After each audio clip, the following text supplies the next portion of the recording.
le traçage conventionnel pratiquement impossible. Comprenant parfaitement les mécanismes de surveillance modernes, il évite scrupuleusement tout ce qui peut laisser une empreinte numérique ou financière. Pas de carte de crédit, pas de compte bancaire, pas d'abonnement téléphonique, uniquement des transactions en espèces et des communications éphémères. Face à cet adversaire d'un genre nouveau, le FBI se trouve dans une position inédite. Et on pourrait dire dans un sens ils sont confrontés à leurs propres limites. Les techniques d'investigation traditionnelles, efficaces contre les criminels conventionnels, s'avèrent inutiles ici. Un criminel maîtrisant parfaitement les technologies de communication et capable d'effacer constamment ses traces numériques représente un défi d'un ordre entièrement nouveau. L'affaire Mitnick sert ainsi de catalyseur pour une transformation profonde des capacités d'investigation numérique du FBI. L'agence est contrainte d'innover et de développer des approches spécifiques à cette nouvelle forme de criminalité. Mais le point d'inflexion dans cette chasse à l'homme technologique survient grâce à une collaboration particulièrement controversée. Le FBI, reconnaissant ses limites, se tourne vers Tsutomu Shimomura, un expert en sécurité informatique réputé, dont les systèmes avaient justement été infiltrés par Kevin. Cette alliance entre forces de l'ordre et victimes transformées en chasseurs est une démarche sans précédent qui va brouiller les frontières traditionnelles entre les investigations officielles et la vengeance personnelle. Shimomura, motivé tant par la vengeance que par le défi intellectuel, apporte au FBI une compréhension technique et une approche que l'agence n'avait pas encore. L'équipe d'investigation met aussi en place un système de triangulation des signaux de téléphone cellulaire, technologie qui était émergente et rarement utilisée dans un contexte d'enquête criminelle et qui permet de localiser géographiquement un téléphone portable en analysant les signaux qu'il émet vers plusieurs antennes relais. Cette approche novatrice, elle permettra finalement de localiser avec précision la position de Kevin à Raleigh, en Caroline du Nord. La traque nationale devient une opération tactique ciblée. En poursuivant un homme qui exploite les failles des systèmes, les autorités se retrouvent elles-mêmes en zone grise de la législation sur la protection des données personnelles et sur les communications privées. Ce qui ouvre un débat qui résonne encore aujourd'hui. D'une part sur la modernisation nécessaire des techniques d'investigation face aux crimes numériques, et d'autre part sur les garde-fous éthiques et légaux qui doivent encadrer ces nouvelles méthodes. Cette affaire elle va vraiment servir de laboratoire pour de nombreuses questions juridiques qui sont encore d'actualité dans notre société hyper connectée. Jusqu'où peut aller la surveillance électronique? Quelles sont les limites acceptables de l'intrusion étatique dans les communications privées? Comment équilibrer sécurité collective et liberté individuelle? Vous avez 3 heures. L'opération d'arrestation elle-même témoigne de la perception presque mythique que les autorités avaient développée à l'égard de Kevin Mitnick. Ça rime. Les agents du FBI prennent la précaution extraordinaire de couper l'électricité de son appartement avant d'intervenir. Cette mesure, qui était pratiquement sans précédent dans une arrestation, elle montre à quel point les enquêteurs avaient peur que d'une simple pression sur une touche, le mec puisse déclencher des programmes destructeurs ou effacer des preuves cruciales. Bon, en réalité, l'arrestation elle s'avère beaucoup moins dramatique que ses préparatifs ne le laissaient présager. Un homme seul, surpris dans son appartement, loin de l'image du cyberterroriste tout-puissant que certains médias avaient contribué à construire. C'est le 15 février 95 que Kevin Mitnick est arrêté à Raleigh en Caroline du Nord. Si l'État américain a mobilisé des ressources considérables pour capturer Mitnick, c'est en grande partie à cause d'une image publique fabriquée de toutes pièces. Derrière cette représentation distordue se cache un acteur clé, John Markoff, journaliste au New York Times, qui a transformé ce hacker relativement inconnu en ennemi public numéro 1 du cyberespace. D'ailleurs, si vous écoutez cet épisode en podcast, et oui on est dispo en podcast sur toutes les plateformes, le lien est dans la description, vous voyez pas l'illustration, mais sachez qu'il a évidemment eu droit à sa petite affiche Wanted dédiée. Quelle classe! Grand prince. Oh, la classe. L'article en première page du prestigieux quotidien a catapulté Kevin dans une dimension médiatique qu'aucune de ses actions réelles n'aurait pu justifier. Ce qui se jouait en arrière-plan, c'était pas simplement un reportage objectif, mais une construction narrative délibérée qui allait avoir des conséquences judiciaires dramatiques. En qualifiant Kevin Mitnick de cybercriminel le plus dangereux d'Amérique, il crée une figure mythique qui correspondait parfaitement aux anxiétés technologiques naissantes à l'époque. Cette fabrication médiatique, elle illustre parfaitement le pouvoir qu'un journaliste influent peut exercer sur le destin d'un individu, surtout lorsque le sujet évolue dans un domaine technique que le grand public comprend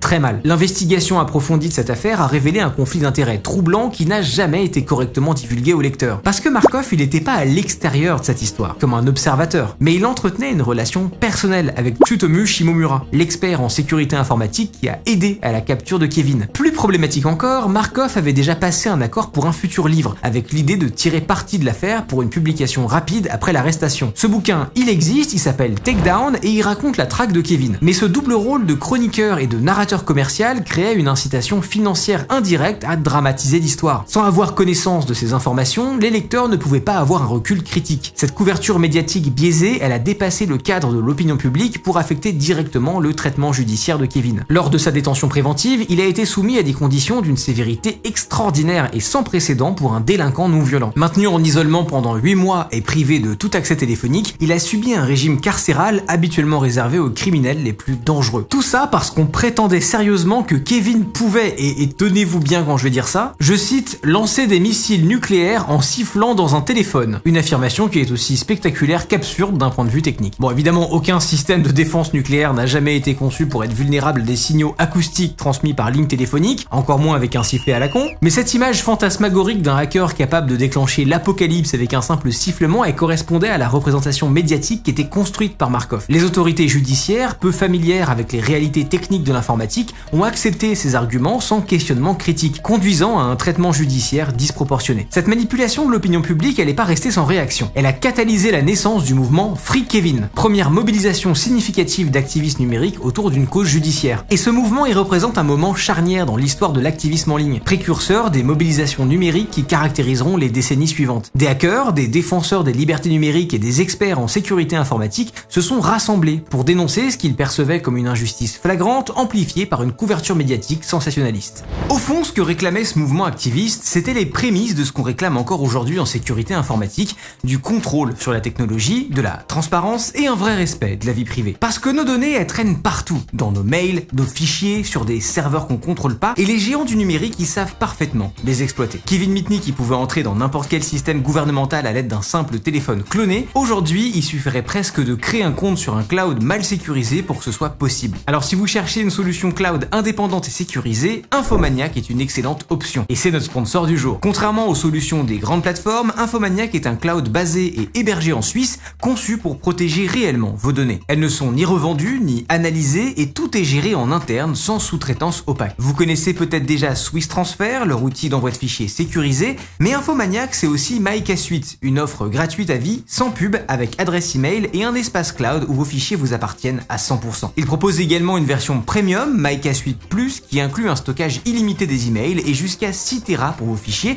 mais aussi une IA souveraine et 30 jours de backup. Avec mon équipe, c'est ce qu'on utilise au quotidien et on en est super satisfait. Peut-être que si le FBI avait eu une telle solution à l'époque, on n'aurait même pas eu à faire de vidéo sur Kevin Mitnick car il aurait rien réussi à hacker du tout. Infomaniac, ils ont un cadeau pour vous. Avec le code HARDDISK80, vous obtiendrez une réduction de 80% pendant 12 mois. Mais l'offre est disponible seulement 7 jours, vous avez le lien en description. Merci à Infomaniac pour leur soutien, mais je sais que vous mourrez d'envie de connaître la fin de notre histoire, alors on y retourne. Après 5 ans d'incarcération sous un régime digne des pires criminels, Kevin Mitnick sort de prison. Il fait alors face à un paradoxe extraordinaire. Les compétences qui l'avaient conduit derrière les barreaux sont désormais sa plus grande valeur sur le marché du travail. Et pourtant, les conditions de sa libération lui interdisent d'utiliser ses compétences. Le 21 janvier 2000 marque le début d'une métamorphose aussi improbable que spectaculaire dans l'univers de la cybersécurité. Kevin Mitnick, l'homme que le FBI avait poursuivi pendant 2 ans et demi comme la menace informatique ultime, entame sa réintégration dans une société profondément transformée par la révolution numérique qui s'est accélérée pendant son incarcération. La difficulté de cette transition, elle est amplifiée par les restrictions draconiennes qui étaient imposées par le système judiciaire. Il avait l'interdiction totale d'utiliser un ordinateur, un téléphone mobile ou tout dispositif connecté sans autorisation explicite préalable. Pour un expert en informatique, ces conditions équivalent à demander à un chirurgien d'exercer sans jamais toucher de scalpel. Autant vous dire qu'il serait pas prêt de vous enlever l'appendicite. Pire encore, Kevin se retrouve piégé par une variation de la loi Son of Sam, lui interdisant pendant 7 ans de tirer profit financier de livres ou de films basés sur ses activités criminelles. Cette disposition à la base, elle est conçue pour empêcher les meurtriers de s'enrichir en racontant leurs crimes, mais dans son cas, ça va créer une barrière supplémentaire à sa réhabilitation professionnelle. Comment se reconstruire quand la société vous interdit d'exploiter la seule expertise que vous possédez? Et à cette question, la réponse de Kevin est aussi audacieuse qu'inattendue. Au lieu de renier son passé de hacker, il décide de le transformer en un atout professionnel légitime. En 2003, dès que les restrictions s'assouplissent, il fonde Mitnick Security Consulting LLC, une entreprise spécialisée dans les tests d'intrusion pour grandes organisations. Il a alors 40 ans et sa proposition de valeur est inédite. Qui mieux qu'un ancien adversaire de la sécurité informatique pour identifier les failles d'un système? Cette approche révolutionnaire transforme son stigmate judiciaire en argument commercial. L'originalité de sa démarche réside dans sa capacité à fusionner 2 domaines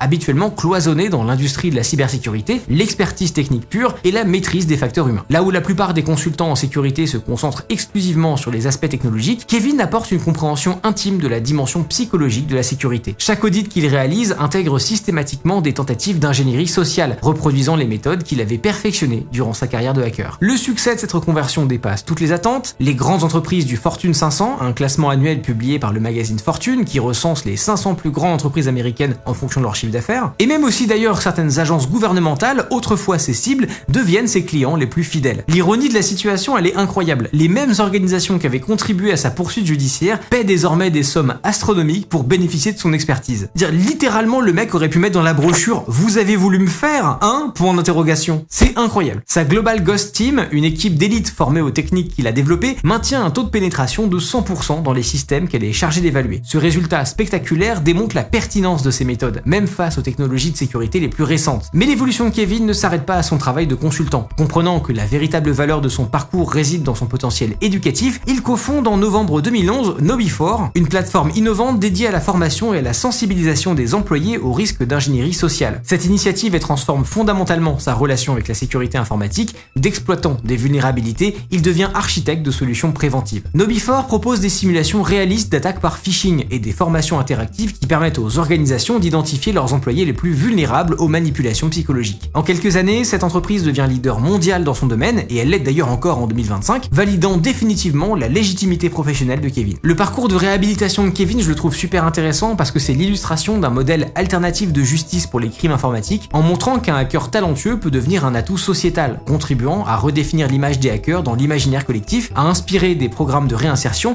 et à faire émerger des pratiques comme les bug bounties, soit la rémunération des hackers par les entreprises contre l'identification de failles dans leur système. L'expertise en piratage devient alors une ressource précieuse pour la cybersécurité. Mais malheureusement, il y aura un retournement de situation définitif dans son histoire, puisqu'en juillet 2023, Kevin Mitnick meurt de la suite d'un cancer du pancréas. L'empreinte la plus profonde que Mitnick a laissée sur le monde de la sécurité informatique réside dans sa démonstration incontestable que le comportement humain représente le maillon le plus vulnérable de tout système de protection. Même le système technique le plus sophistiqué reste vulnérable face à l'exploitation habile de nos comportements prévisibles et de nos biais cognitifs. Et si ces sujets vous intéressent, découvrez un autre pan de l'histoire du hacking avec ma vidéo sur la véritable histoire des Anonymous, le célèbre collectif d'activistes qui a piraté des chaînes de télé nationales, les sites du FBI, de l'OTAN, de l'Elysée ou encore de PayPal.